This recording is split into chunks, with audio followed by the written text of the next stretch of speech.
जन्नत के बदले हमें और आपको अल्लाह ने खरीद लिया है। हम अल्लाह की अमानत में हैं, अल्लाह मेरी हिफाजत कर रहा है। हम कुरान वाले लोग हैं, जो कुरान वाले होते हैं अल्लाह उसकी हिफाजत करता है। इसलिए कुरान वालों को डरना नहीं है, नबी वालों को डरना नहीं है, इस्लाम पर मर मिटने वालों को डरने की कोई जरूरत नहीं। मैं सिर्फ ये कहना चाहता हूँ, कुरान वाले तो हो लेकिन कुरान के पैगाम पर नहीं चलते, नबी वाले तो हो मगर नबी के पैगाम पर नहीं चलते। आज अपने आप को जितने मुसलमान अपने आप को मुसलमान कहलाते, पूछे आप, मैं किसी फिरके की बात नहीं कर रहा, देवबंदियत और बरेलवियत की बात नहीं कर रहा, बल्कि मैं बात मुसलमानों की कर रहा हूँ। आज हमारे दरमियान ये जो इख्तिलाफात हैं, खुदा की कसम अगर ये इख्तिलाफ खत्म हो जाए, हम सब लोग एक साथ अल्लाह की रस्सी को अगर थामने लग जाएं, देवबंदी बरेलवी को देखकर सलाम करे, बरेलवी देवबंदी को देखकर सलाम करे, अहले हदीस देवबंदी को मुस्कुरा कर सलाम करे, जमाते इस्लामी के साथी उनको देखकर सलाम करे। मतलब ये कि हमारे अंदर अगर यूनिटी पैदा हो जाए, हमारे अंदर अगर इत्तेहाद की कड़ी मजबूत हो जाए, हमारे अंदर अगर इत्तेफाक की दौलत हो जाए, तो किसी माए के लाल में दम नहीं कि मुसलमानों का कोई बाल बाका भी कर सके। क्या समझती है ये कौम, क्या समझती है ये हुकूमत कि ये 20% मुस्लिम कौम जिसकी तादाद 35 करोड़ और 40 करोड़ हम गर्दानते हैं, क्या मुसलमानों को मूली गाजर की तरह तुम काट के फेंक दोगे? क्या मुसलमानों की मसाजिद, मुसलमानों के कब्रस्तान, मुसलमानों के मज़ारात, मुसलमानों की खानकाहें, मुसलमानों के दीनी मराकिज़ को तुम खत्म कर डालोगे? किसी के माए के लाल में दम नहीं है। कुरान जब तक है तब तक हम हैं, मदरसे जब तक हैं तब तक हम हैं। जब तक इस दुनिया में अल्लाह अल्लाह कहने वाला कोई एक बंदा भी दुनिया में जीवित रहेगा, अल्लाह इस धरती के निजाम को चलाता रहेगा। क्या समझती है ये हुकूमत? मुसलमान कोई मूली गाजर है जो मुसलमानों को काट के फेंक दोगे? बंगाल के मुसलमानों, मैं आपके सामने ये जज्बाती गुफ्तगू नहीं कर रहा, बल्कि मैं आपके सामने हकीकत पर मबनी गुफ्तगू कर रहा हूँ। आप बंगाली मुसलमान हो, आपने इस हिंदुस्तान में जब आजादी की जरूरत पड़ी थी, सबसे पहले ये कलकत्ता की ईस्ट इंडिया कंपनी जहां अंग्रेजों का तसल्लुत हुआ था, ये गोरख, ये आपका खड़गपुर, ये मिदनापुर का इलाका, यहाँ के लोगों ने अंग्रेजों को उखाड़ फेंकने में सबसे ज्यादा मदद की थी।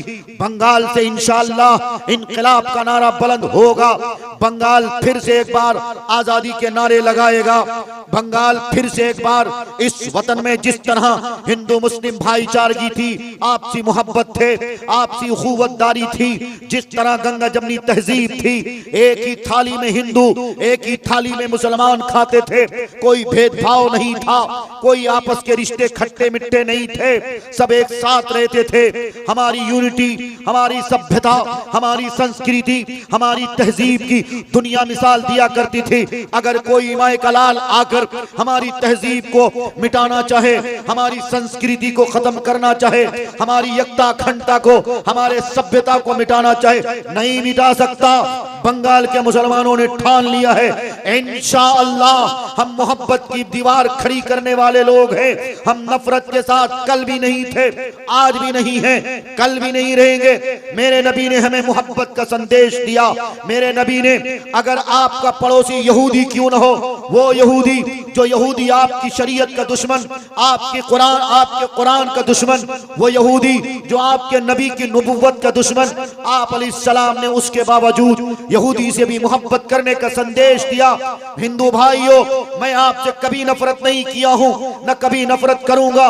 क्यों? इसलिए कि हम उस नबी के मानने वाले हैं जिस नबी ने हमें मोहब्बत का संदेश दिया, जिस नबी ने हमें मोहब्बत की तालीम दी, जिस नबी का ये फरमान है कि तेरा पड़ोसी चाहे कोई हो, ये नहीं देखना कि अब्दुल्ला है, ये नहीं देखना कि कोई राम है, ये नहीं देखना कि कोई कुंवर महेंद्र सिंह बेदी है, नहीं नहीं, देखकर, चेहरा देखकर, धर्म देखकर, जात पात देखकर उसकी मदद नहीं की जाएगी, बल्कि मानवता के बुनियाद पर मदद की जाएगी, इंसानियत की बुनियाद पर मदद की जाएगी। हम इंसानियत के पुजारी हैं, हम इंसानियत की बुनियाद पर एक दूसरों से मोहब्बत करते हैं। हमें तुम नहीं बिगाड़ सकते, हमारी आपसी मोहब्बत को तुम खत्म नहीं कर सकते। मुसलमानों और एक खड़गपुर बालीचक के मुसलमानों, मैं आप सबसे कहना चाहता हूँ, मैंने ये बात इसलिए कही, कल जब आजादी की इस मुल्क को जरूरत पड़ी थी, बंगाल से आजादी का नारा गूंजा था, इनकलाब के नारे लगाए गए थे। आप तो कलकत्ता से बहुत करीब हो, जब आजादी की जरूरत पड़ी थी आपके पुरखों ने, हमारे पुरखों ने कलकत्ता जाकर अंग्रेजों की ईंट से ईंट बजाया था, उसकी ईस्ट इंडिया कंपनी बर्बाद कर दिया था, ताहो तबाहो ताराज कर दिया था।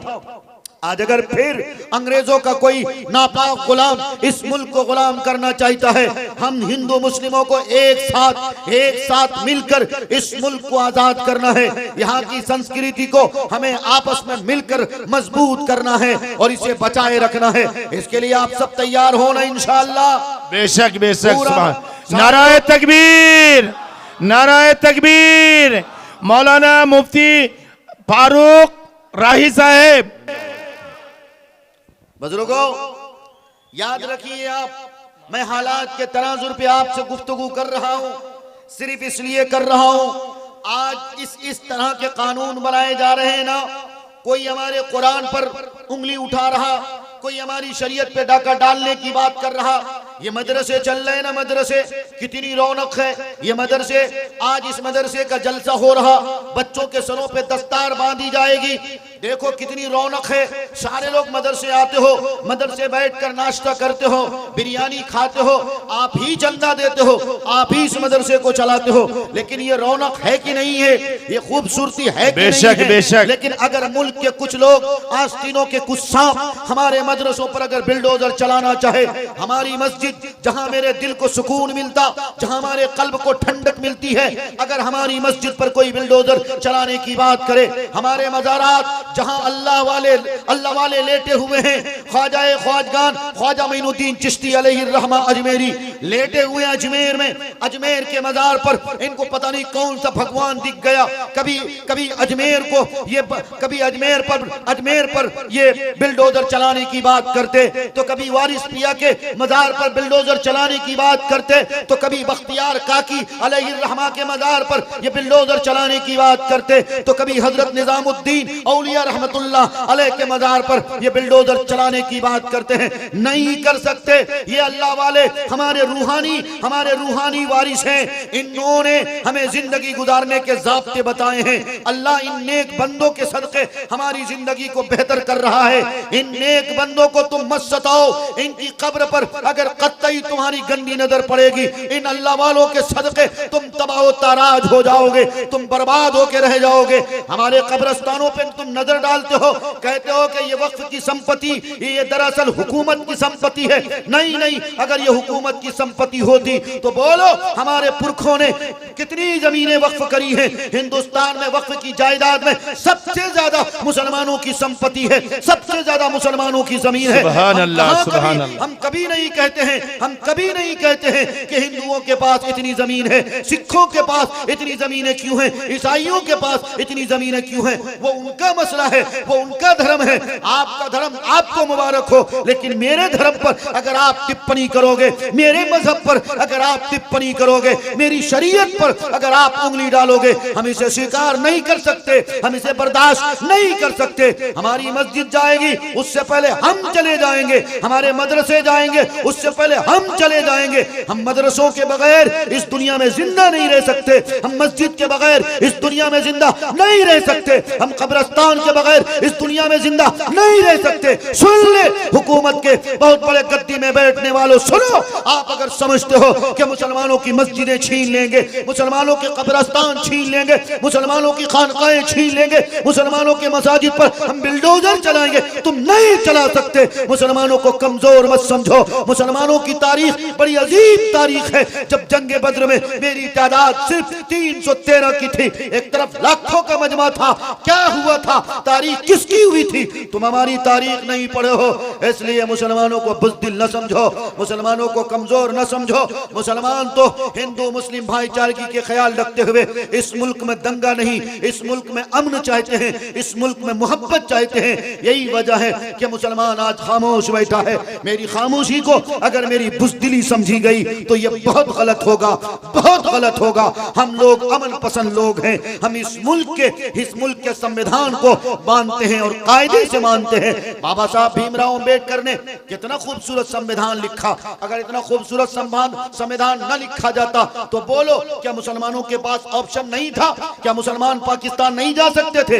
मौलाना अबुल कलाम आजाद रहमतुल्लाह अलैह को क्या जरूरत पड़ी थी? जामा मस्जिद की सीढ़ी से वो तकरीर कर रहे थे, कहां जा रहे हो मुसलमानों, क्यों पाकिस्तान जा रहे हो? चाहे मगरिबी पाकिस्तान हो या मशरिकी पाकिस्तान, मतलब बांग्लादेश हो या पाकिस्तान हो, ये तकरीर किसने की थी? हमारे उलमा ने की थी। हमारे पास ऑप्शन था, हमारे पास उस वक्त ऑप्शन था। हम चाहते थे, हम अगर चाहते तो सारे मुसलमान एक होकर एक अलग मुल्क बना सकते थे, लेकिन हमने इस मुल्क को छोड़ना गवारा नहीं किया। इस मुल्क से मट्टी की वफादारी जुड़ी थी। हमारे बड़े, हमारे आबा व अजदाद इस मुल्क में सोए हुए थे, उनकी कब्रें मौजूद थी। हमने सोचा हम अगर चले जाएंगे आबा व अजदाद की कब्रें यहीं रह जाएंगी, इसलिए हमने इस मुल्क में रहना पसंद किया। हमने इस मुल्क की मट्टी से मोहब्बत की।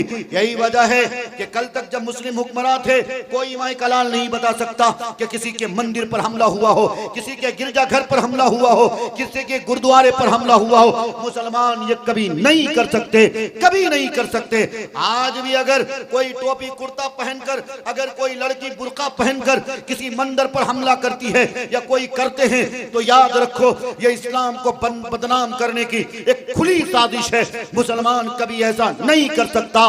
मुसलमान हमेशा अमन की दावत दिया है, मोहब्बत की दावत दिया है।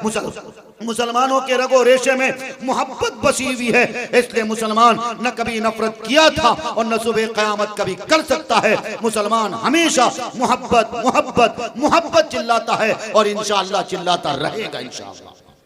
सुभान अल्लाह, सुभान अल्लाह। बुजुर्गों, आप लोग जरा सा आगे आ जाइए ना, बहुत से लोग पीछे हैं, आपकी तवज्जो पूरी तरह मिल नहीं पा रही है। अगर आपकी तवज्जो मिल जाएगी तो इंशाअल्लाह बहुत सी काम की बातें आपके सामने। पीछे वाले साथी आगे आगे आ जाओ भाई, आगे आगे आ जाओ, आ जाओ, आगे आगे आगे मिल बैठ के बैठो ना। ये शैतान वाली जगह आपने छोड़ रखी है ना, ये अच्छा सा नहीं लगता है। ऐसा लगता है कि बीच में बांग्लादेश का नक्शा खींच दिया आपने। वैसे ही मोदी जी को बहुत शक है और बंगाली मुसलमानों पे तो बहुत ज्यादा शक है। जो कोई बंगला बोलता है समझता है कि बांग्लादेशी है। अरे भाई बाकायदा तौर पे बताओ, मगरबी बंगाल इतना बड़ा स्टेट है, इतना बड़ा स्टेट है, लेकिन ये जितने बंगला जुबान बोलने वाले हैं सब बांग्लादेशी हो जाएंगे, तो बोलो फिर हिंदुस्तान का नक्शा क्या रह जाएगा। इसलिए मैं आप तमामी लोगों से जिम्मेदारी के साथ ये कहना चाहता हूं, आप जहां कहीं भी रहें अपनी आइडेंटिफाई के साथ रहें। किसी के बहकावे पे आने की कतई आपको कोई जरूरत नहीं है। आप लोग हमेशा अमन की दावत दो, मोहब्बत की दावत दो, गैर मुस्लिमों को अपने यहाँ दावत दो। लेकिन एक बात और मैं कह देता हूँ, आज गैर मुस्लिमों को दावत देने की जब बात आती है तो बहुत से लोग ऐसे हैं, हमारी बेटियां किसी स्कूल में किसी कॉलेज में पढ़ती हैं, गैर मुस्लिम के बच्चे भी पढ़ते हैं, खलत मलत के माहौल होने की वजह से।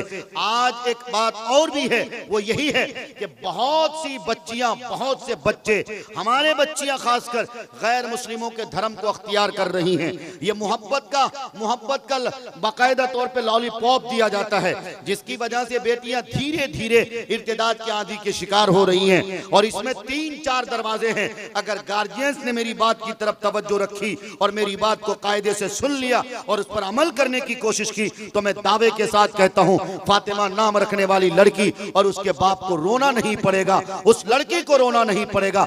आज हिंदुस्तान में एक तहरीक चली थी बहुत पहले, आजादी से पहले, हमारे उलमा जानते हैं, तारीखदां जानते हैं, शुदी तहरीक। वो तहरीक का मिशन क्या था? जैसे भी हो मुसलमान लड़कियों को बहला फुसलाकर, उसको कुछ बहला फुसलाकर और उसको कुछ झूठा शगुफा देकर, इनाम व इकराम का बहाना देकर, उसके साथ मरने जीने की कस्में खाकर किसी तरह से उसको लाओ और उसके जिस्म के साथ खेलो। इस तरह से शुदी तहरीक जब पनप रही थी तो हमारे अकाबिर हमारे उलमा इन बातों को समझ चुके थे। उन्होंने क्या किया, शुदी तहरीक के खिलाफ बहुत बड़ी जंग छेड़ी। अल किस्सा मुख्तसर, शुदी तहरीक वहीं पर खत्म हो गई, शुदी तहरीक पनपने न पाई। फिर उसके बाद तहरीक बनती है आरएसएस की तहरीक। हालांकि 1919 में जमीयत उलमा हिंद की तहरीक बन चुकी थी। जब आरएसएस की तहरीक बनती है और आरएसएस का सबसे बड़ा एजेंडा क्या होता है, एमएमबी यानी मुस्लिम मुक्त भारत। बोलो, जब 1925 में इतना बड़ा संकल्प लिया गया हो, इतना बड़ा नारा दिया गया हो, तो आज 2025 में 100 साल हो गए इस तहरीक को। तो बोलो, इसके अंडर में जितने लोग जुड़े हैं, मैं सभी लोगों को खराब नहीं कहता, मैं तहरीक को भी खराब नहीं कहता हूं, मैं आपको खराब कहता हूं, मैं अपने आप को खराब कहता हूं। इन्होंने मेहनत करी, इन्होंने डोर टू डोर अपना संदेश पहुंचाया। आज आरएसएस का कोई ऐसा मिशन नहीं है जो हिंदू भाइयों तक न पहुंचा हो। आरएसएस के अंडर में तकरीबन 70 तंजीमें बन चुकी हैं। बजरंग दल किसकी शाख है, विश्व हिंदू परिषद किसकी शाख है, एबीवीपी यानी अखिल विश्व हिंदू परिषद, ये जो छात्र की तंजीम है, ये किसकी शाख है? ये तमाम की तमाम शाखाएं ये आरएसएस की शाखाएं हैं। मुसलमानों की तंजीम जमीयत उलमा हिंद थी, मुसलमानों की तंजीम मुस्लिम पर्सनल लॉ बोर्ड थी, मुसलमानों की तंजीम बाद में इमारत शरिया बनी। लेकिन इन तंजीमों का क्या हाल है? मैं इन तंजीमों पे उंगली नहीं उठा रहा। अल्लाह इन तंजीमों को सलामत रखे, हमारे अकाबिर को सलामत रखे, देवबंदी अकाबिर को भी सलामत रखे, बरेलवी अकाबिर को भी सलामत रखे, जमात इस्लामी के अकाबिर को भी सलामत रखे, गैर मुक़ल्लिद के भी अकाबिर को सलामत रखे। अल्लाह इन सारों को, इन सारे अकाबिरीन को एक प्लेटफॉर्म पे आकर मिल्लत की बेचैनी के इलाज की तौफीक अता करे। बुजुर्गों, मैं कह ये रहा हूं, आज इतनी सारी मुसलमानों की तंजीमें हैं, लेकिन बोलो, क्या ये मुसलमान, क्या ये बंगाल के मुसलमान और आम मुसलमान और खासकर ये नौजवान नस्लें जमीयत उलमा हिंद की तहरीक को समझती है क्या? मुस्लिम पर्सनल लॉ का नाम सुना है क्या? क्या इमारत शरिया का नाम सुना है? ये मदारिस वाले सिर्फ और सिर्फ जानते हैं। छोटे मोटे लोग और हो या मदारिस से जुड़े हुए लोग हो, हाजी साहिबान हो, ये लोग जानते हैं। एक तो मेरी गलती कि हमने अपनी तहरीक को डोर टू डोर नहीं पहुंचाया, उनके बाद गलती आपकी भी कि आपके पास वक्त नहीं है मदरसे में बैठने का, आपके पास वक्त नहीं है इमाम साहब से गपशप करने का, आपके पास वक्त नहीं है इमाम साहब से मोहब्बत के साथ गपशप करने का, मदरसे के असातिज़ा और मदरसे के तलबा के पास बैठने का। अगर मदरसे में बैठे होते, अगर इमाम साहब से मोहब्बत किए होते, आपके जामा मस्जिद के इमाम साहब मुफ्ती साहब के पास बैठे होते, पूछे होते कि मुस्लिम पर्सनल लॉ कैसी तंजीम है, मुस्लिम पर्सनल लॉ क्या करती है, इमारत शरिया का मैनिफेस्टो क्या है, इमारत शरिया क्या करती है। जमीयत उलमा हिंद इतनी बड़ी तहरीक है, जमीयत उलमा हिंद का मिशन क्या है, जमीयत उलमा हिंद का एजेंडा क्या है, ना आपने जानने की कोशिश की, ना हमने बताने की कोशिश की। अल किस्सा मुख्तसर, हाल ये हुआ है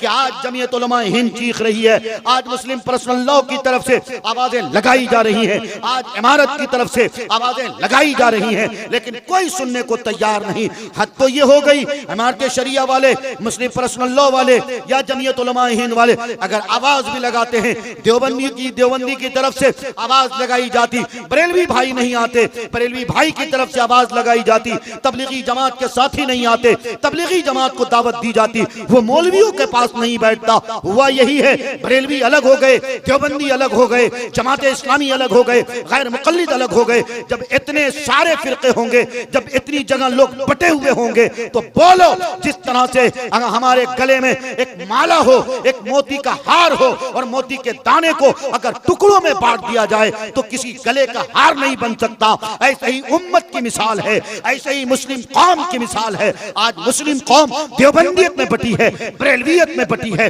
गैर मुक़ल्लिदियत में बैठी है, जमात इस्लामी के नाम पर बटी है, दीगर फिरकों के नाम पे बटी है। मैं कहना चाहता हूँ, इस मदरसे के बैनर तले दावत देता हूँ अपने सारे अकाबिरीन को, अपने तमाम मुस्लिम भाइयों को, कलमा शरीक भाइयों को, आओ एक प्लेटफॉर्म पे आओ, आओ उम्मत के नाम पे एक हो जाओ, आओ कुरान के नाम पे एक हो जाओ, आओ मोहम्मद रसूलुल्लाह सल्लल्लाहु अलैहि वसल्लम की गुलामी के नाम पर एक हो जाओ, आओ अपने काबा, अपने किबला के नाम पर एक हो जाओ, आओ मिलकर अल्लाह की रस्सी को एक साथ मजबूती से थामो। हाथ की 5 उंगलियां हैं, उंगलियां अलग अलग हैं, कोई ताकत नहीं, कोई भी आकर किसी उंगली को तोड़ सकता, किसी उंगली को मोड़ सकता, लेकिन 5 उंगलियां अगर एक जगह हो जाए तो बोलो, अब इन उंगलियों को कोई तोड़ सकता क्या, अब इन उंगलियों को कोई मोड़ सकता क्या? जब पांचों उंगलियां एक जगह होती हैं तो ये मुक्का का काम करता है। ऐसे ही मुस्लिम कौम से कहना चाहता हूं, अगर देवबंदी एक हो जाए, बरेलवी एक हो जाए, गैर मुकल्लिद एक हो जाए, जमात इस्लामी एक हो जाए, दीगर फिरके एक हो जाए, खुदा की कसम किसी माय के लाल में दम नहीं कि मुसलमानों को आग दिखाए। क्यों? इसलिए कि कुरान ने कहा वला तहीनु वला तहज़नु व अंतुमुल अअलौना इन कुंतुम मुमिनीन। तो एक होगा ना इंशाअल्लाह। अरे भाई सब लोग एक हो जाओगे ना, न बरेलवी देवबंदी का कार्ड खेलोगे, न जमात इस्लामी का कार्ड खेलोगे। अरे क्या हो रहा है? अमीर साहब जरा देखें, भाई देखें, कारी साहब, मास्टर साहब देखें, बड़ी चीमी गोइयां हो रही हैं। दरूद शरीफ पढ़िए, दरूद शरीफ पढ़िए। आप इधर देखें, आप इधर देखें, आप लोगों की तवज्जो मेरी तरफ, मेरी तरफ, मेरी तरफ, मेरी तरफ। कोई जा रहा उधर मसला हल कर देगा। अल्लाहुम्मा सल्ली अला मुहम्मद व अला आलि मुहम्मद कमा सल्लैता अला इब्राहीम व अला आलि इब्राहीम इन्नका हमीदुम मजीद। माओ बहनों, आपसे गुजारिश करता हूं, अल्लाह के वास्ते अपनी आवाज को बंद करें, बंद करें, बंद करें। हालात बहुत बिगड़ते जा रहे हैं। तुम्हारी फहाशियों की वजह से, तुम्हारे गलत कपड़े पहनने की वजह से, तुम्हारी बदउनवानियों की वजह से तुमने आज दुपट्टे को सर का बोझ समझ रखा है। तुम क्या समझती हो? बुर्का नहीं पहनती हो, खूबसूरत लगती हो। तुम क्या समझती हो? तुम मर्दों के सामने बड़ी बड़ी बातें करते हो, चिल्लाती हो, मछली का मंडी बना के रखी हो। मैं कहना चाहता हूं, तुम किसी घर की भी हो, तुम अगर तुम्हारे अंदर हया नहीं है, अगर तुम्हारे अंदर पाकदानी नहीं है, अगर तुमने अपनी जिंदगी का आइडियल हजरत फातिमतुज़ ज़हरा को नहीं समझा, तो मैं गारंटी के साथ कहता हूं 100 बार तुम अपना नाम फातिमा रख लो, 100 बार तुम अपना नाम आयशा रख लो, 100 बार तुम अपना नाम रुकैया रख लो। जब तक फातिमा की जिंदगी को अपनी जिंदगी का महवर नहीं बनाओगी, जब तक फातिमा को अपनी जिंदगी का आइडियल नहीं बनाओगी, जब तक अम्मा आयशा की सीरत को अपनी जिंदगी का नमूना नहीं बनाओगी, उस वक्त तक तुम्हारा फातिमा रखना किसी काम का नहीं, तुम्हारा आयशा नाम रखना किसी काम का नहीं। तुम चुप रहो, तुम्हारी आवाज भी पर्दा है, तुम्हारा नाम भी पर्दा है, तुम्हारा मोबाइल नंबर भी पर्दा है। तुम चुप रहोगी, जलसा कामयाब होगा। मदरसे ये हमारा मदरसा बहुत फूलेगा फलेगा। इस मदरसे की किरणें आसपास के इलाकों में पड़ेंगी। इसलिए जलसे में आई हो, संजीदगी का माहौल इख्तियार करो।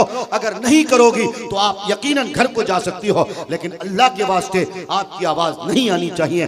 बुजुर्गों, मैं कह ये रहा था, जब अल्लाह ने कुरान में फरमा दिया वला तहीनु वला तहज़नु व अंतुम ला लौना इन कुंतुम मुमिनीन, हे मुसलमानों, हे खड़गपुर वाली चक के मुसलमानों, सुनो, तुम्हें रंजीदा होने की जरूरत नहीं है, तुम्हें गमगीन होने की जरूरत नहीं है, तुम्हें परेशान होने की जरूरत नहीं है। क्यों? इसलिए कि तुम ईमान वाले हो। ईमान से बड़ी ताकत किसी की नहीं हो सकती, ईमान से बड़ी ताकत कोई और ताकत नहीं हो सकती। अगर हो सकती थी तो बोलो, हजरत बिलाल हबशी रज़ी अल्लाह ताला अन्हु की तारीख पढ़े हो ना, फज़ाइल अमाल और मुंतखब हदीस रोजाना पढ़ पढ़ के सुनते हो, अमल नहीं करते। बिलाल हबशी रज़ी अल्लाह ताला अन्हु को मक्के के तपती सहरा पर लिटा दिया गया, तकलीफें दी जा रही हैं, अज़ियतें दी जा रही हैं, घसीटा जा रहा है। बस क्या है? इतना ही तो है कि बिलाल कहो अल्लाह एक नहीं है, बिलाल कहो मोहम्मदुर रसूलुल्लाह सच्चे नबी नहीं है। लेकिन मजाल है, बिलाल के दिल में इश्क़े नबी का जो करंट था, बिलाल के दिल में जो मोहम्मदुर रसूलुल्लाह की मोहब्बत थी, उस मोहब्बत में कोई हर्फ आ जाए, उस मोहब्बत को कोई छीन सके, किसी के माई के लाल में दम नहीं। बू लहब थक रहा था, बू जहल थक रहा था, मक्का के मुशरिकीन थक गए, मक्का के कुफ्फार थक गए, लेकिन बिलाल का इश्क, वाह रे बिलाल का इश्क, वाह रे बिलाल, तेरे इश्क को सलाम, तेरी मोहब्बत को सलाम। तूने दुनिया वालों को इश्क करना सिखा दिया, मोहब्बत करना सिखा दिया। इसलिए ऐ बंगाल के मुसलमानों, तुमको बिलाली रंग पे रंगना पड़ेगा, बिलाली इश्क को अपने अंदर लाना पड़ेगा। जिस तरह बिलाल को मारा जा रहा था, घसीटा जा रहा था, लेकिन मजाल नहीं कि बिलाल की जुबान पर अल्लाह के नाम के सिवा कोई दूसरा नाम निकले। नारा तकबीर, नारा तकबीर। जामिया इस्लामिया माइनुल उलूम मौलाना मुफ्ती मारूफ राही साहब। मेरे भाइयों, अल-किस्सा मुख्तसर यही है। सहाबाए किराम की तारीख हमारे सामने। आज हमारी नौजवान नस्लें कहाँ चली गई? कहाँ चली गई? ये अव्वा की बेटियां कहाँ चली गई हैं? ये फ्लिपकार्ट और अमेज़न और मीशो ऐप पे सिर्फ कपड़े बुक करना जानती हैं। ऑनलाइन बाजार, ऑनलाइन बुकिंग का बाजार गर्म हो चुका। कोई अगर कहे कि ऑनलाइन शॉपिंग मत करो, माएँ बहनें खफा हो जाती हैं। हैं सब कुछ मर्द का चलेगा। एक तहरीक चली थी बहुत पहले, एक तारीखी बात बता रहा हूँ उलमा की मौजूदगी में। वो तहरीक कहाँ से चली थी जानते हो आप? वो तहरीक यूरोप से चली थी। उस तहरीक का नाम था मेरा जिस्म मेरी मर्जी। ये नारा ऐसा गूंजा, ऐसा गूंजा, ऐसा गूंजा कि ये नारा आते आते पाकिस्तान के दरवाजे होते हुए आपके हिंदुस्तान के भी दरवाजे तक दस्तक दे चुका है। अब औरतें बाकायदा धड़ल्ले से ये कह रही हैं मेरा जिस्म मेरी मर्जी। क्या मतलब? औरत कपड़ा पहनेंगी अपने हिसाब से, बुर्का पहनेंगी, लेकिन कैसा बुर्का? कैसा बुर्का पहनेंगी? टाइट वाला बुर्का जिससे पेट दिखे, पीठ दिखे, जिस्म का अंग अंग नजर आने लगे। बोलो ऐसा कपड़ा, ऐसा बुर्का पहनना जायज है क्या? नहीं जायज है ना। उसको खरीद के कौन देता? किसी का बाप देता, तो किसी का शौहर देता, किसी का बड़ा भाई देता। क्यों? बाप की जिम्मेदारी यही थी कि अपनी नौजवान बेटी को, अपनी दोशीज़ा बेटी को इस तरह के भड़काओ बुर्का पहन के खरीद के देते। क्या बुर्का मार्केट में लॉन्च होता तो कोई गैर मुस्लिम करते क्या? जाओ मटिया बुरुज, जाओ कलकत्ता का हावड़ा मैदान, जाओ ना, जितनी दुकानें हैं कलकत्ता के मटिया बुरुज में मैंने देखा, जितनी जगह कपड़े तैयार होते हैं, ज्यादातर मुसलमानों की फैक्ट्रियां हैं, ज्यादातर मुसलमान तैयार करते हैं। और ऑर्डर किसकी तरफ से? ऑर्डर भी मुसलमानों की तरफ से। मेरी बेटियां, मेरी बहनें इसीलिए रह गई थी क्या? मैं आप सबसे कहना चाहता हूं, हमने और आपने अगर वक्त रहते हुए अपने माओ बहनों की इज्जत और आबरू की हिफाजत नहीं करी, इनकी इज्जत की अगर हमने फिक्र नहीं करी, तो मैं आपको गारंटी के साथ कहता हूं, आज जिस तरह से 12 साल, 14 साल और 16 साल का लड़का धड़ल्ले के साथ सिगरेट पीता है, बीड़ी पीता है, गुटखा खाता है, पुड़िया खाता है, भांग पीता, नरसी बनता, चरसी बनता, क्या क्या खाता आप सब जानते हो। नशा कर करके नौजवान लड़कों के चेहरों पर रौनक चली गई। गाल जिस उम्र में दमकता हुआ होना चाहिए, जिस उम्र में चेहरे में रौनक होनी चाहिए, चेहरा रोबदार होना चाहिए, शेर की तरह दहाड़ता हुआ होना चाहिए, आज के नौजवानों के चेहरे देखो, ऐसा लगता है कि इसकी उम्र 50 साल की हो गई। ऐसा लगता है कि 2 महीना 3 महीने से बेड पेशेंट हो चुका है। चेहरा धसा हुआ, गाल धसे हुए, आंखें धसी हुई, होंठ निकला हुआ, इतनी बदबू आती है चेहरा देखकर। खुदा की कसम ये क्यों हो रहा? ये इसलिए हो रहा, माँ की गोद अच्छी नहीं, माँ का ओढ़ना पहनना अच्छा नहीं, बाप बेटे के सामने नशा करता। जब तुम्हारी औलाद हो, मेरे नबी ने फरमाया, अगर तुम्हें किसी चीज की आदत भी हो, तुम्हारा बेटा चाहे 2 साल का हो, चाहे 3 साल उसकी उम्र क्यों न हो, अपने बच्चे के सामने नशा न करो, अपने बच्चे के सामने अपनी बीवी से ऊंची आवाज में बात न करो, झगड़े न करो। आज ऊंची आवाज में बात करना तो छोड़ो, बाप अपने बच्चों के सामने अपनी बीवी को मारता है, अपनी बीवी को गंदी गंदी गालियां देता। बोलो वो बेटा और वो बेटी जो बचपने में तुम्हारी गद्दी और इन्हीं भद्दी गालियों को सुनता है और सुनती है, क्या अपनी जिंदगियों में वो इन बातों को नहीं उतारेगा? तुम्हारा बेटा आज उसकी उम्र 14 साल की है, तुम अपने बच्चे के सामने अपनी बीवी को थप्पड़ उठाते हो, कल चलकर तुम्हारा बेटा शादी करेगा, क्या वो अपनी बीवी को थप्पड़ नहीं मारेगा? अरे तुम थप्पड़ मारे हो, तुम्हारा बेटा तुमसे एक हाथ आगे जाएगा, वो पेट्रोल मूतेगा, वो अपनी बीवी को थप्पड़ ही नहीं मारेगा बल्कि जंजीर से मारेगा। इसलिए कहना चाहता हूं, समाज को बदलना है, सोसाइटी को बदलना है, इसके लिए जिम्मेदारी पहले मर्दों की है। क्यों? इसलिए मर्दों की जिम्मेदारी, कायनात के सरदार का फरमान, मेरे नबी ने फरमाया था, कुल्लुकुम राइन व कुल्लुकुम मसऊलुन अन राइयतिही। जिस तरह से चरवाहे की जिम्मेदारी है कि किसी उसके काफले में कोई एक भेड़ भी किसी की खेत चरने ना पावे, वैसे ही हर एक मर्द की जिम्मेदारी है, अगर बाप हो तुम्हारी बेटी गलत कपड़ा न पहनने पाए, अगर बाप हो तुम्हारी बेटी रातों को उठकर किसी से चैटिंग न कर पाए, किसी से बात न करने पाए, अगर तुम शौहर हो तुम्हारी जिम्मेदारी है कि तुम्हारी बीवी की फोटो व्हाट्सएप और फेसबुक के स्टेटस पे न हो। लेकिन आज कमाल है साहब, आज के तरक्की याफ्ता ये हमारा समाज, आज की टेक्नोलॉजी, ये टेक्नोलॉजी के नाम पर दम भरने वाली ये सोसाइटी अपनी बीवी की फोटो डेट ऑफ बर्थ के नाम पे डालता, कभी सालगिरह के नाम पे डालता, दोस्तों को भेजता है, ये देखो हमारी बीवी है। मेरे नबी ने मना फरमाया, तुम्हारी बीवी तुम्हारे लिए, तुम्हारी बीवी तुम्हारा लिबास है, हुन्ना लिबासुल लकुम व अंतुम लिबासुल लहुन्ना, तुम उसकी हिफाजत करो, तुम जैसे चाहो अपने पास रखो। खूबसूरती है तुम्हारे लिए है, बनावट है तुम्हारे लिए है, मेकअप है तुम्हारे लिए है, लेकिन आज कमाल है बीवी का हाल क्या है। अगर वो शौहर के पास आएगी, मैला कुचैला कपड़ा पहन के आएगी, गंदा कपड़ा पहन के आएगी।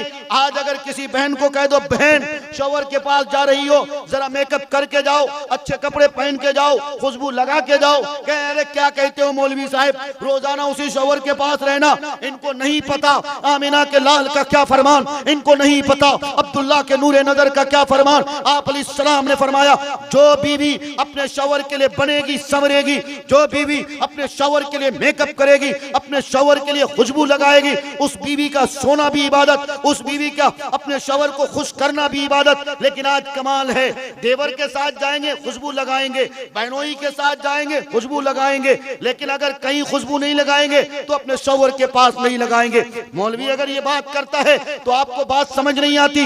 याद रखो, अच्छी तरह याद रखो, जब लड़कियां दूसरों के लिए मेकअप करने लगेंगी, जब बीवियां दूसरों के लिए मेकअप करने लगेंगी, तब समझो कि अल्लाह का अजाब आएगा।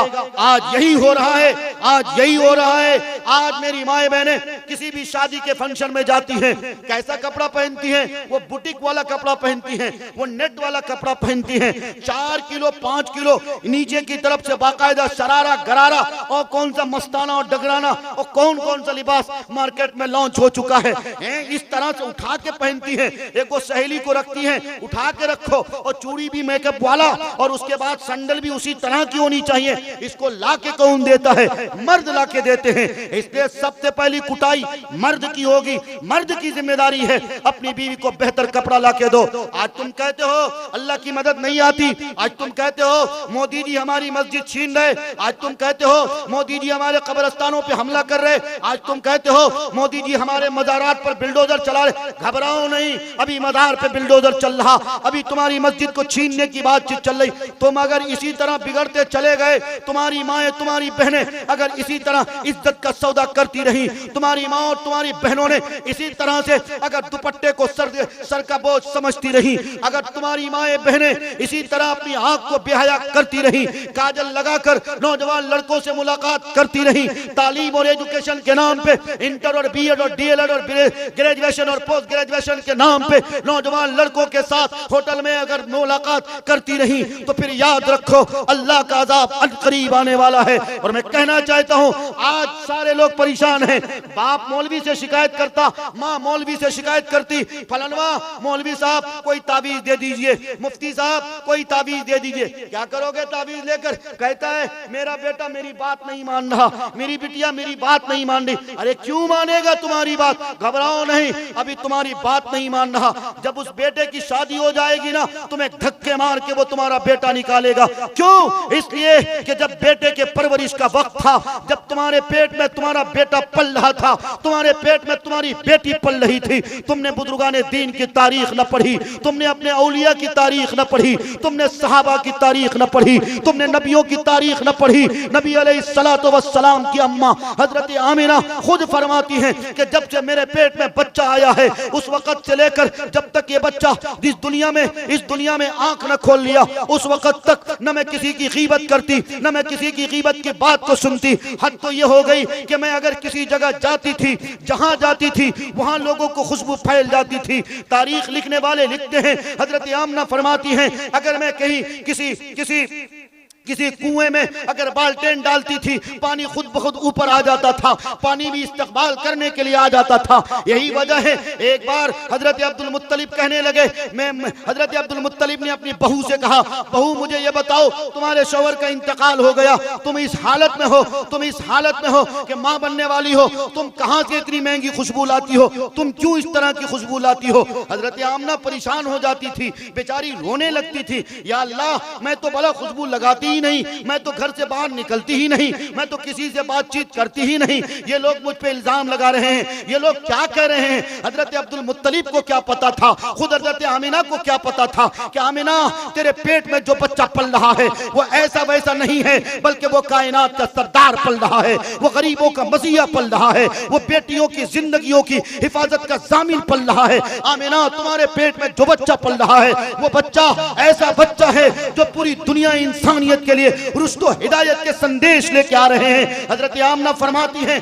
एक बार मैं सो जाती हूँ तो सारे अंबिया अलैहिस्सलाम ख्वाब में लाते हैं, ख्वाब में आते हैं। सारे लोगों ने हर तरह की पेशन गोइयां सुनी, हर तरह की पेशन गोई सुनाई। हजरत आमना फरमाती हैं, जब मेरा ये बच्चा दुनिया में तशरीफ लाया है, यानी नबी अलैहिस्सलातु वस्सलाम की आंखें जब दुनिया में खुली हैं, हजरत आमना खुद फरमाती हैं, मैंने ऐसी खुशबू अब से पहले कभी नहीं देखी। उस दिन हजरत अब्दुल मुत्तलिब को जवाब मिल गया।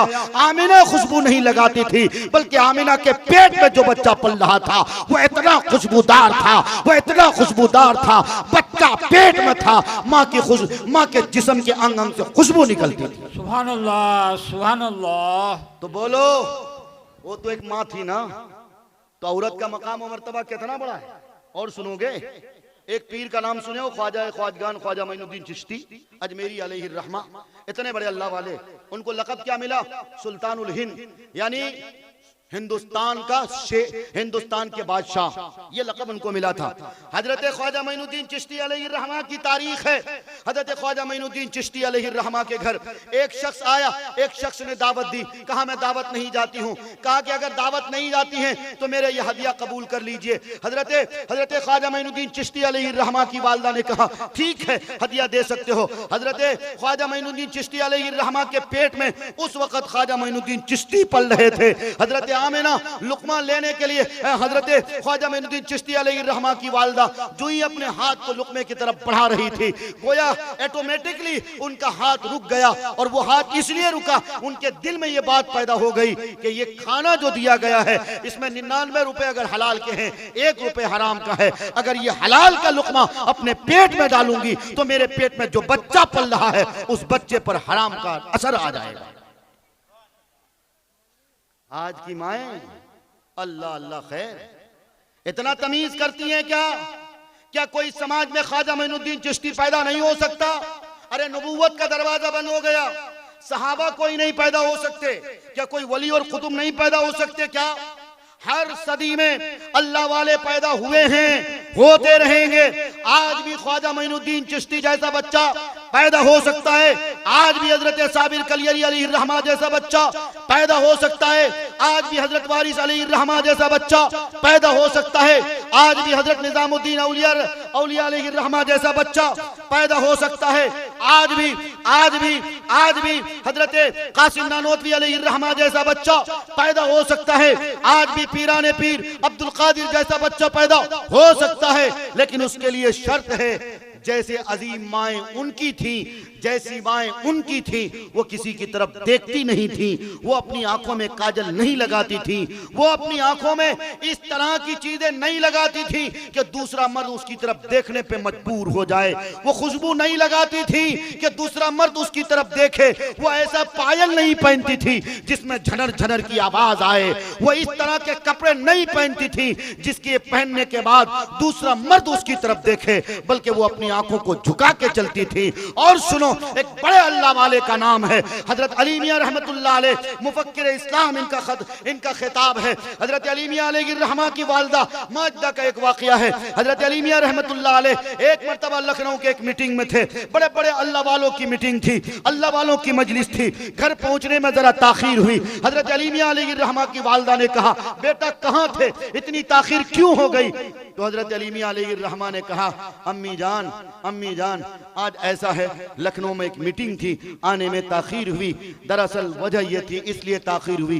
तो जानते हो, मुफक्किर इस्लाम हजरत मौलाना सैयद अबुल हसन अली हसन नदवी रहमतुल्लाह अलैह की वालिदा ने कहा, अली मियां बात तो सही है, लेकिन मुझे बताओ क्या तुम वहां जाके खाना भी खाए थे? कहा हाँ, मैं भी खाना खाया और एक आध लोग खाना खाए थे। उनकी अम्मा ने कहा, बेटा हर जगह खाना न खाया करो। वो जो खाना तुम्हारे सामने पेश किया गया था, नवाब की तरफ से जो तुम्हें दावत दी गई थी, उस खाने में एक लुकमा हराम का था। आज के बाद से अगर हराम लुकमा खाओगे, अल्लाह तुम्हारी बातों में तासीर नहीं देगा। बोलो, जब माँ इतनी अजीम होगी तो उसकी गोद का बच्चा अली मियां नहीं पैदा होगा तो फिर कैसे? सुभान अल्लाह। इसलिए लोगों, बस जिम्मेदारी के साथ इंसाफ करना है आपको। आप जा कर रहे हो, मैंने आपके सामने कुरान करीम की आयत पढ़ी थी। आज अल्लाह के कलाम को मिटाने की बातचीत चल रही है, आज कुरान को जलाने की बातचीत चल रही है। कई जगहों पे कुरान के नुस्खे को जला दिया गया, लेकिन बोलो क्या कुरान मिट गया? क्या कुरान में तहरीफ हो गई? अरे आसमानी किताबें इतनी सारी नाज़िल हुई, खासकर 4 आसमानी किताबें तो इतनी मशहूर हो गई, तौरात, इंजील, ज़बूर और कुरान मजीद। कुरान मजीद के सिवा और किताबें सारी की सारी बदल गई, उसमें हेरा फेरी कर दी गई, तहरीफ कर दी गई। ज़बूर भी तहरीफ शुदा किताब है, इंजील भी आज तहरीफ शुदा किताब है, और इसी तरह से और भी आसमानी किताबें उसमें चेंजिंग कर दी गई। लेकिन अगर कोई किताब है जिसमें कोई हर्फ बराबर चेंजिंग ना आई हो, वो किताब अल्लाह का कुरान है, वो किताब अल्लाह की किताब है। क्यों? इसलिए ये किताब नहीं बल्कि ये मोजज़ा है, ये किताब ही नहीं बल्कि ये दस्तूर है, ये किताब ही नहीं बल्कि ये संविधान है, ये किताब ही नहीं बल्कि दुनिया में रहने वाले इंसानों के लिए ये नमूना है। ये किताब इंसानी जिंदगी के लिए हर वक्त तैयार खड़ी रहती है। इंसान जैसी जिंदगी गुजारता ये किताब रुश्द और हिदायत बनकर खड़ी रहती है। इंसान को ये किताब बताती है, ये इंसान तू गलत कर रहा, तू गलत रास्ते पे जा रहा। गोया ये किताब आफाकी किताब है, ये किताब लासानी किताब है। इस किताब में राय के दाने के बराबर भी अगर कोई शक व शुबा की गुंजाइश करे वो मुसलमान नहीं हो सकता है। क्यों? इसलिए कि नबी अलैहिस्सलातु वस्सलाम के जमाने में जब कुरान का नज़ूल हो रहा था, मक्के के बहुत बड़े बड़े फसाहत और बलागत के मालिक, अपने आप पर घमंड करने वाले, जिनको अरबी जुबान पर बहुत घमंड था, अरबी ग्रामर पर घमंड था, फसाहत और बलागत पर घमंड था, उसने कहा यह कलाम अल्लाह का नहीं है, यह किताब अल्लाह की नहीं है, बल्कि यह मुहम्मदुर रसूलुल्लाह की है। मुहम्मदुर रसूलुल्लाह जादूगर है, तो कुरान की तरफ से आयत नाजिल हुई थी, तुम ये कलाम मोहम्मद का कहते हो, तुम इस किताब को मोहम्मद की किताब कहते हो। अगर ये मोहम्मद की किताब है और तुम भी अगर इस तरह की किताब लिखने की ताकत रखते हो, ये किताब तो छोड़ो, फातू बिसूरतिन मिन मिस्लिही, तुम इस जैसी कोई आयत पेश करके दिखाओ, तुम इस जैसा कोई एक हर्फ पेश करके दिखाओ। दुनिया वालों को इस किताब के जरिए अल्लाह ने चैलेंज कर दिया, रहती दुनिया तक किसी माई के लाल में इस किताब की जैसी कोई आयत तो दूर की बात, कोई हर्फ न बिगाड़ा है और न कयामत तक कोई बिगाड़ सकता है। आज इजराइल, आज यहूदी, छोटा सा मुल्क है ना, छोटा सा मुल्क है, आबादी कितनी है? बहुत ज्यादा आबादी होगी तो 70 लाख और 80 लाख आबादी होगी, लेकिन ये छोटा सा मुल्क मुसलमानों के 57 ममालिक के दांत खट्टे किए हुआ है। मुसलमानों का कितना मुल्क है? 57 मुल्क है। 57 मुल्क आज इजराइल के सामने घुटने टेके हुआ है। किसी की औकात नहीं कि मस्जिद अक्सा के लिए इनसे बातें करे, किसी की औकात नहीं कि मजलूम फलस्तीनियों के घर उजाड़े जा रहे, गज्जा के नामो निशान को मिटा दिया गया, मस्जिदें उड़ा दी गई, मुजाहिदीन को शहीद कर दिया गया, छोटे छोटे मासूम बच्चों को बम बारूद से उड़ा दिया गया। किसी माई के लाल में दम नहीं कि इजराइल से कोई बातचीत करे। जानते हो लोगों क्यों आज इजराइल अपने आप को सुपर पावर कह रहा है? आज यहूदी अपने आप को सुपर पावर कहता है। यही वजह अमेरिका यहूदी की बात मान रहा, यही वजह बरतानिया भी यहूदी के इशारे पर दुम हिला रहा, यही वजह यहूदियों के इशारों पर यूरोपियन में जितने ममालिक है तकरीबन सारे ममालिक यहूदियों के सामने नस्बत हैं। यहूदियों के सामने सबों ने घुटने टेक दिए, सबों ने अपनी चादर रख दी। क्यों? आखिर यहूदी के पास है क्या? क्या 70 लाख आबादी, 80 लाख आबादी वाले लोग, जहां मुसलमानों की इतनी कसीर तादाद हो? हिंदुस्तानी देख लो अपना, 40 करोड़ मुसलमान हैं, एक तरफ 70 लाख और 80 लाख। खुद पाकिस्तान देख लो, तकरीबन 25 से 26 करोड़ मुसलमान रहते हैं। क्या पाकिस्तान उस पर अटैक नहीं कर सकता है? कर सकता है, लेकिन क्यों नहीं कर रहा? इसलिए नहीं कर रहा है, इजराइल बहुत स्ट्रांग हो चुका। और किस एतबार से? एजुकेशन सिस्टम इजराइल की यहां बहुत मजबूत हो चुका है। बैनुल अक़वामी जो कानून बनता है ना, बैनुल अक़वामी कानून, उसमें बाकायदा तौर पर एक टीम है, और उन टीमों में सबसे ज्यादा एक्टिव मेंबर अगर कोई है तो वह इजराइल का नुमाइंदा है, यहूदी का परवरदा है। जब एक टीम में खासकर कोई यहूदी का बंदा होगा तो बोलो यहूदी के खिलाफ कोई कानून पास होगा? अरे बोलिए ना, कोई कानून पास होगा? अगर मुसलमानों में हमारे लोग सुप्रीम कोर्ट में होते, हमारे लोग कलकत्ता हाई कोर्ट में बड़े बड़े जजेस की शक्ल में होते, तो क्या मुसलमानों की बात नहीं मानी जाती? क्या मुसलमानों का बोलबाला न होता?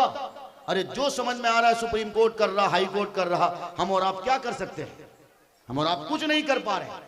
ऐसे ही इजराइल के सामने हर एक ने हथियार डाल दिए। बुजुर्गों, आज इजराइल को अपने सुपर पावर होने पर बहुत घमंड हो चुका है। अमेरिका को बहुत घमंड हो चुका। अमेरिका को अल्लाह ने धूल चटाया। साले गुज़श्ता अमेरिका का सबसे महंगा शहर लॉस एंजलिस, नाम सुना आपने? वहां आग लगी कि नहीं लगी? और आज तक उनकी यहां इतनी बड़ी टेक्नोलॉजी है, वो लोग पता ही नहीं कर पाए कि आग लगी कहां से। आज तक पता ना कर सके। सारे हॉलीवुड, बॉलीवुड, मीडिया के बड़े बड़े प्लेटफॉर्म, बड़े बड़े लोग, मंत्री और फला और ठेका, सारे लॉस एंजलिस में सारे के सारे घर जल के राख हो गए। घबराओ नहीं, अगर मुसलमानों ने सब्र का दामन थामा है, अगर मोहम्मदुर रसूलुल्लाह की गुलामी इख्तियार करी है, अगर आज भी मुसलमानों का यकीन कुरान पर उसी तरह डट जाए और कुरान पर उसी तरह हो जाए जैसे माजी करीब में हमारे उलमा का था, हमारे बुजुर्गान दीन का था, तो खुदा की कसम तुम्हें डरने और घबराने की कोई जरूरत नहीं। इजराइल को भी पता चलेगा, इजराइल को भी ये समझ आ जाएगी कि सुपर पावर मैं नहीं, सुपर पावर अमेरिका नहीं, सुपर पावर बर्तानिया नहीं, सुपर पावर यूरोपियन नहीं। अगर सुपर पावर तुम थे तो बोलो, इससे पहले फिरौन आया जिसने अपने आप को रब्बुकुमुल आला कहा, जिसने अपने आप को सुपर पावर कहा। क्या फिरौन नहीं मिटा? क्या फिरौन को अल्लाह ने दरियाए नील में नहीं डिबो के खत्म किया? इससे पहले आया शद्दाद जिसने बड़ा महल बनाया, अपने महल को जन्नत कहा। क्या उसकी जन्नत खत्म नहीं हुई? तो ये यहूदी क्या समझते हैं? मैं सुपर पावर, सुपर पावर तुम नहीं हो। सुपर पावर कौन है? कुरान में अल्लाह कहता है व तम्मत कलिमतु रब्बिका सिद्क़न व अदला ला मुबद्दिल लिकलिमाति। सुपर पावर सिर्फ अल्लाह है। अमेरिका तू भी सुन ले, इजराइल और यहूदियों तुम भी सुन लो, बर्तानिया की गवर्नमेंट तुम भी सुनो, यूरोपियन जो इजराइल के नक्शे कदम पर चल रही तुम भी सुन लो, और जितने लोग यहूदी की नापाक औलाद है सब सुन लो। सुपर पावर कोई नहीं है। सुपर पावर है तो सिर्फ और सिर्फ अल्लाह है। इस धरती में निजाम चलेगा अल्लाह का चलेगा, दस्तूर चलेगा अल्लाह का चलेगा, शरीयत चलेगी मोहम्मदुर रसूलुल्लाह की चलेगी। है कौले मोहम्मद कौले खुदा, फरमान न बदला जाएगा, बदलेगा जमाना लाख मगर कुरान न बदला। नारे तकबीर, नारे तकबीर। जलसाए दस्तार बंदी जनाब हजरत मौलाना मुफ्ती मारूफ राही साहब। बुजुर्गों, मेरा वक्त भी हो रहा है, अब मैं धीरे धीरे अपनी बात को समेट रहा हूं। आज एक तो तालीम की कमी, मेरी बुनियादी बात यही थी और कहने का मकसद यही था, मदरसों से रिश्तों को जोड़िए, कुरान कम से कम तजवीद के साथ पढ़ना सीखिए। बड़े बड़े नेता पैदा हुए मुसलमानों में और हो रहे हैं, और आजकल तो गली गली में नेता पैदा हो रहे हैं। मैं कहता हूं ज्यादा नेतागिरी करने के चक्कर में मत पड़ो। नेतागिरी करना है तो करो, लेकिन लोगों को ठग के नेतागिरी न करो। SIR का मुद्दा आपके बंगाल में छिड़ा हुआ है, अपने कागजात को दुरुस्त करो। समय है, वक्त है, बात समझिए। जमीन के मोटेशन में जो नाम है MD फला है, तो कोशिश करिए कि आधार कार्ड में भी वही नाम हो। नहीं हो रहा है, जितना जल्द हो सके करेक्शन कराइए, अभी टाइम है, वक्त करीब आता जाएगा, ऑफिस बंद होते चले जाएंगे। बिहार में ऐसा हुआ, इसलिए मैं आपको जगा के जा रहा हूं। बिहारी हूं, मेरे यहाँ SIR खत्म हो चुका, बहुत से लोगों के नाम कट चुके, बहुत से लोगों के नाम की जमीनें थी, मोटेशन और आधार कार्ड के नाम सेम न होने की वजह से आज उनका नाम कट चुका है। इसलिए आप लोगों से जिम्मेदारी के साथ गुजारिश है, अल्लाह के वास्ते आपके पास वक्त है, आप अपने कामों को, अपनी जिम्मेदारियों को बखूबी अंजाम दें। SIR में एक काम और बहुत अच्छा आपको करना है, जिन लोगों की उम्र 18 साल की हो चुकी, जितना जल्द हो सके उनका नाम वोटर लिस्ट में चढ़वाइए। जब वोटर लिस्ट की फाइल आए चढ़वाइए, और SIR में जो कागज मांगा जाएगा आपसे, यानी जो डॉक्यूमेंट्स मांगे जाएंगे, आपका BLO आपके पास कागज लेके आया है क्या? शायद अभी नहीं आया है, आ चुका है। अब आपको समझना है, BLO ने जो प्रक्रिया रखा है और हाईकोर्ट की तरफ से, हालांकि आपके यहाँ के जो मुख्यमंत्री हैं यानी कि ममता बनर्जी है ना, उन्होंने तो बहुत सख्ती के साथ कहा मेरे BLO को कोई डरा और धमका नहीं सकता। बहुत अच्छी बात है, अल्लाह ताला बहरहाल ऐसी हुकूमत हर जगह कायम करे, होनी चाहिए। मैं एक बात ये कहना चाहता हूं, लेकिन कहने का मतलब आप सो मत जाइएगा, कागज हमेशा रेडी रखिए, हमेशा ओके रखिए। MD है, हर डॉक्यूमेंट्स में MD लिखिए, कहीं MD जियाउर रहमान, कहीं MOHD जियाउर रहमान, तो कहीं सिर्फ जियाउर रहमान। ये सब खत्म करिए, ये सब खत्म करिए, सुधारिए। खुद समझ में नहीं आ रहा हो, समाज में बहुत से लड़के एक्टिव हैं, बहुत से लड़के इन कामों को जानते हैं। न समझ में आता हो तो हजरत यूट्यूब जिंदाबाद है, यूट्यूब में इस तरह की वीडियो डाल लीजिए, आप सुनकर समझ लीजिए, अपनी माओ बहनों के भी डॉक्यूमेंट्स को सुधारिए। और एक बात कहता हूं, शायद आपके यहाँ ये बात आई हो, अगर किसी बेटी की शादी हो गई है तो बाप का डॉक्यूमेंट्स, यानी बाप का 2003 के वोटर लिस्ट का नाम आपके यहाँ भी मांगा गया। अच्छा, आपके यहाँ 2 का मांगा गया है ना, 2 का नाम मांगा गया है, वो नाम भी जरूर चढ़वाइएगा। हाँ, हमारे यहाँ गड़बड़ी इसमें भी बहुत से लोगों की हुई, हालांकि मौलवी लोग हम लोग चिल्लाते रहे कि देखो जो BLO मांग रहा है, BLO अपनी तरफ से नहीं मांग रहा, बल्कि BLO के ऊपर जो BDO का आदेश है ये उसकी तरफ से, और BDO को DM का आदेश मिला हुआ है। ये लोग अपनी तरफ से प्रक्रिया नहीं कर रहे, बल्कि ऊपर से जो फरमान जारी हुआ वही कर रहे हैं। इसलिए आप लोगों से भी कहना चाहता हूं, 2002 का जो आपके अब्बा और आपकी अम्मा चाहे इंतकाल क्यों न कर गए हो, उनका कागज जरूर भी जरूर अपने SIR फाइल में लगाइए, तब BLO को जमा करिए। और जब जमा करने जाइएगा, एक गुजारिश और करता हूं, वक्त हुआ चला, थोड़ी माजरत के साथ एक कीमती बात मेरे ध्यान में आई इसलिए कह रहा हूं, और जब BLO को कागज दीजिए, एक हाथ से कागज दीजिए, दूसरे हाथ से किसी से कहिए कि फोटो खींच ले।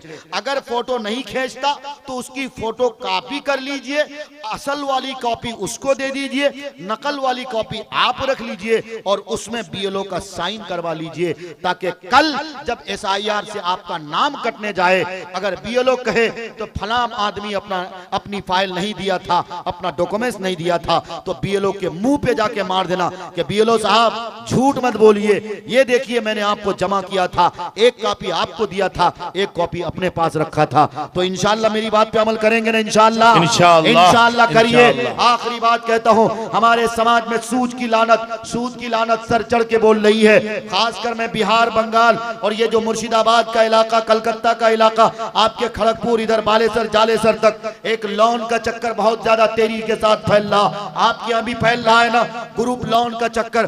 कल तक हमारी माओ बहनों के पास हर वक्त पर्स में 500-1000 रुपए हुआ करते थे, आज लोन की लानत ने हमारे घरों से बरकतें उठा ली हैं, हमारे घरों से बरकत के दरवाजे बंद होते चले गए हैं। ये लोन इतना खतरनाक काम है, इतना खतरनाक काम है, जिस घर में लोन का पैसा आता उस घर से अल्लाह की रहमत चली जाती, उस घर से बरकत के दरवाजे बंद हो जाते। इसलिए ऐ लोगों, आप तमामी लोगों से हाथ जोड़ के कहता हूं, ज्यादा पैसा बनने के चक्कर में मत रहो। हाँ, किसी को बहुत सख्त जरूरत हो, कोई कारोबार करना हो, लेकिन फिर भी कहता हूं ग्रुप लोन और बंधन लोन के चक्कर में मत पड़ो, बल्कि डायरेक्ट बैंक के द्वारा लोन लो, और उस लोन से कुछ काम करना हो, बहुत सख्त जरूरत पड़े तब लेना, कोशिश करना कि लोन न ले। अगर लोन लोगे तो फिर समझ लो लोन में जो ब्याज का पैसा भरा जाता है वो दरअसल इंटरेस्ट का पैसा होता है, वो सूद का पैसा होता। और सूद के पैसे के बारे में कायनात के सरदार का क्या फरमान, और राशि वल मुर्तशी कलाहुमा फिन्नार, रिश्वत लेने वाला,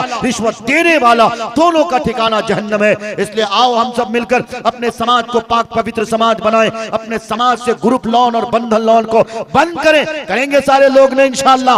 आप लोगों की जिम्मेदारी है, आपकी माँ, आपकी बहन, आपकी बिटिया लोन लेती है, लोन के चक्कर में पड़कर आपने और हमने अपने घर की इज्जतें लुटा दी है। हमारे बिहार में इसी गरीब लोन के चक्कर में तकरीबन 10 से 12 लड़कियां जब वो लोन की किस्ती अदा नहीं कर पा रही थी, लोन वाला लड़का आता है और उसकी इज्जत को नीलाम करता। 4 दिन तक एक लड़की गायब रही, पता चला कि लोन की किस्ती न भरने की वजह से ये लड़की उसके साथ फरार हो गई थी। और करीब वो दिन आ रहे, ज्यादा लोन लोगे तो फिर हालात ऐसे ही होंगे। जितनी चादर हो पैर उतना ही फैलाओ। रोजाना मछली खाने की ताकत नहीं रखते, मत खाओ मछली, आलू भात से गुजारा कर लो। रोजाना गोश्त खाने की ताकत नहीं है, मत खाओ रोजाना गोश्त। जितनी तबीयत चाहे उतना ही खाओ। शेख सादी अलैहिर्रहमा का प्यारा जुमला कि जितनी चादर हो पैर उतना ही फैलाओ। इंशाअल्लाह आप लोग मेरी बातों पर अमल करेंगे। अल्लाह ताला से दुआ करता हूँ, अल्लाह हमारी बातों को कहने से ज्यादा, हमें सुनने से ज्यादा हम सबको अमल की तौफीक अता करे। जमाने को शायद बताना पड़ेगा, नया रंग अपना दिखाना पड़ेगा। फकत तस्बीहों से नहीं मिलती जन्नत, खुदा के लिए सर कटाना पड़ेगा। जो तारीकियों को जहां से मिटा दे, दिया कोई ऐसा जलाना पड़ेगा जहां पर मोहब्बत का हो बोलबाला। शहर कोई ऐसा बसाना पड़ेगा, सिरातल लदीना अनअमता अलैहिम, तुम्हें खुद को इस पे चलाना पड़ेगा। जो आसी है मगजूब है जाली, तुम्हें खुद को इससे बचाना पड़ेगा। वाखिरु दावाना अनिल हम्दुलिल्लाहि रब्बिल आलमीन। अल्हम्दुलिल्लाह।